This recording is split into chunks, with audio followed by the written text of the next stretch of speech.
ಗೆದ್ದಲು ಹುಳು, ತಿಪ್ಪೆ ಗೊಬ್ಬರದ ಹುಳು, ರೇಷ್ಮೆ ಹುಳು, ಜಿರಳೆ ಹೀಗೆ ಸಾಕಷ್ಟು ಕೀಟಗಳನ್ನು ಚೀನಾ, ಜಪಾನ್, ವಿಯೆಟ್ನಾಂನಂತಹ ವಿದೇಶಿಗರು ವಿವಿಧ ರೆಸಿಪಿ ಮಾಡಿ ನಿತ್ಯವೂ ಸವಿಯುವುದು ಗೊತ್ತಿದೆ. ನಮ್ಮ ಭಾರತ ದೇಶದಲ್ಲಿಯೂ ಕೀಟಗಳನ್ನು ಬಳಕೆ ಮಾಡಿ ವಿವಿಧ ರೆಸಿಪಿ ತಯಾರು ಮಾಡುವುದು ನೋಡಿರಲಿಲ್ಲ.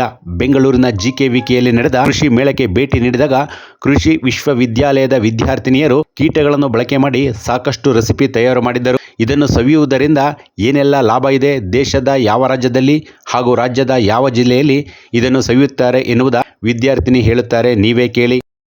ಇನ್ಸೆಕ್ಟ್ ಆಸ್ ಫುಡ್ ಅನ್ನೋ ಕಾನ್ಸೆಪ್ಟ್ ನ ನಾವಿಲ್ಲಿ ಡಿಪಿಕ್ಟ್ ಮಾಡ್ತಿದೀವಿ. ಈ ಕೀಟಗಳನ್ನು ಸಹ ನಾವು ಆಹಾರವನ್ನಾಗಿ ಸೇವಿಸಬಹುದು ಅನ್ನೋದನ್ನ ನಾವಿಲ್ಲಿ ಹೇಳ್ತಾ ಇದ್ದೀವಿ. ನಾವಿಲ್ಲಿ ಸುಮಾರು 15 ಡಿಶಸ್ ನ ಮಾಡಿದೀವಿ, ವೆರೈಟಿ ಆಫ್ ಡಿಶಸ್. ಇದ್ರಲ್ಲಿ ಎಲ್ಲ ನಾವು ತಿನ್ನೋಂತ ಕೀಟಗಳನ್ನೇ ನಾವು ಹಾಕಿರೋದು. ಇದ್ರಲ್ಲಿ ಮೀಲ್ ವರ್ಮ್ ಪಿಜ್ಜಾ ಅಂತ ಇದೆ. ಮೀಲ್ ವರ್ಮ್ ಇದು ನಾವು ಪಿಜ್ಜಾ ಮೇಲೆ ಮೀಲ್ ವರ್ಮ್ ನ ಹಾಕಿದೀವಿ.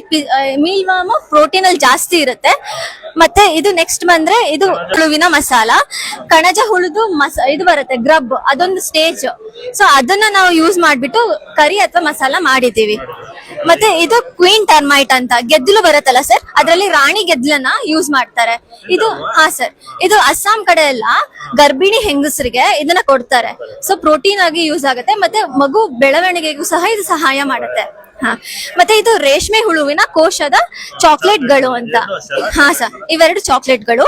ಅದು ರೇಷ್ಮೆ ಹುಳುದು ಇದು ಪ್ಯೂಪ ಬರುತ್ತಲ್ಲ ಸರ್, ಕೋಶ, ಅದನ್ನ ಯೂಸ್ ಮಾಡಿರುವಂತ ಚಾಕ್ಲೇಟ್ಗಳು.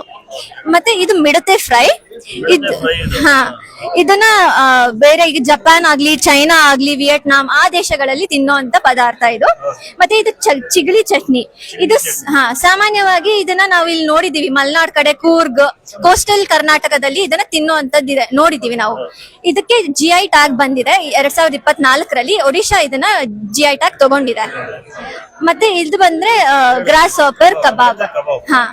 ಆಮೇಲೆ ಇದು ಎರಿ ರೇಷ್ಮೆ ಹುಳುವಿನ ಬಾರ್ಬಿಕ್ಯೂ. ಇದು ರೇಷ್ಮೆ ಹುಳದ ಪ್ಯೂಪ ಕೋಶದಿಂದ ಮಾಡಿರೋದು. ಮತ್ತೆ ಇಲ್ಲಿ ಲಾರ್ವಾ ಇದೆ. ಇವೆರಡದು ಬಾರ್ಬಿಕ್ಯೂ.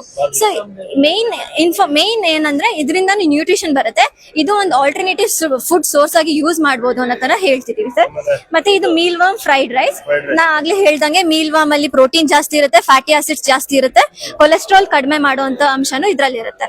ಕೋಶದ ಸೂಪ್, ಈಗ ರೇಷ್ಮೆ ಹುಳದ್ದು ಇದು ಬರುತ್ತಲ್ಲ ಸರ್, ಕೋಶ, ಅದನ್ನ ಯೂಸ್ ಮಾಡಿ ಸೂಪ್ ಮಾಡಿರೋ ಅಂತದ್ದು. ಮತ್ತೆ ಇದು ರಾಣಿ ಗೆದ್ದಲಿನ ಬರ್ಗರ್, ರಾಣಿ ಗೆದ್ದಲಿನ. ಮತ್ತೆ ಇದು ಕಾಕ್ರೋಚ್ ಪಕೋಡ ಅಂತ, ಜಿರಳೆ ಪಕೋಡ.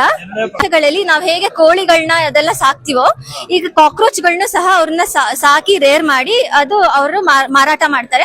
ಅದನ್ನ ತಗೊಂಡೋಗಿ ಅವ್ರ ಪಕೋಡ ಮಾಡ್ಕೋತಾರೆ. Meal worm cake. ಸೊ ಇದು ಕೇಕ್ ಮಾಡೋದಕ್ಕೆ ಮೀಲ್ ವರ್ಮ್ ನ ಪುಡಿ ಮಾಡ್ಬಿಟ್ಟು, ಸರ್, ಮೇಲೇನು ಹಾಕಿದೀವಿ, ಕೇಕ್ ಒಳಗಡೆನು ಮೀಲ್ ವರ್ಮ್ ನ ಪುಡಿ ಮಾಡ್ಬಿಟ್ಟು ಹಾಕಿದೀವಿ. So this is also source of protein, fatty acids. So nutrition ನಾವು ಚಿಕನ್ ಮತ್ತೆ ಮಟನ್ ಗೆ ಕಂಪೇರ್ ಮಾಡಿದ್ರೆ ಇದರಲ್ಲಿ ನ್ಯೂಟ್ರಿಷನ್, ಮಿನರಲ್ಸ್, ವಿಟಮಿನ್ಸ್ ಎಲ್ಲ ಜಾಸ್ತಿ ಇದೆ.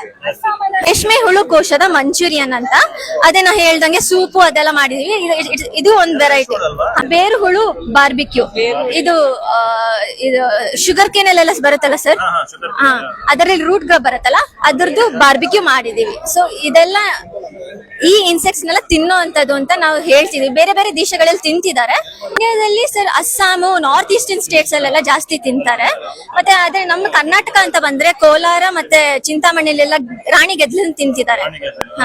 ಮತ್ತೆ ಚಿಗಳಿ ಚಟ್ನಿ ಇನ್ನೇನು ನಮಗೆ ಗೊತ್ತಿರೋ ಹಾಗೆ ಮಲ್ನಾಡ್ ಕಡೆ, ಕೂರ್ಗ್ ಕಡೆ ತಿಂತಾರೆ. ಸರ್.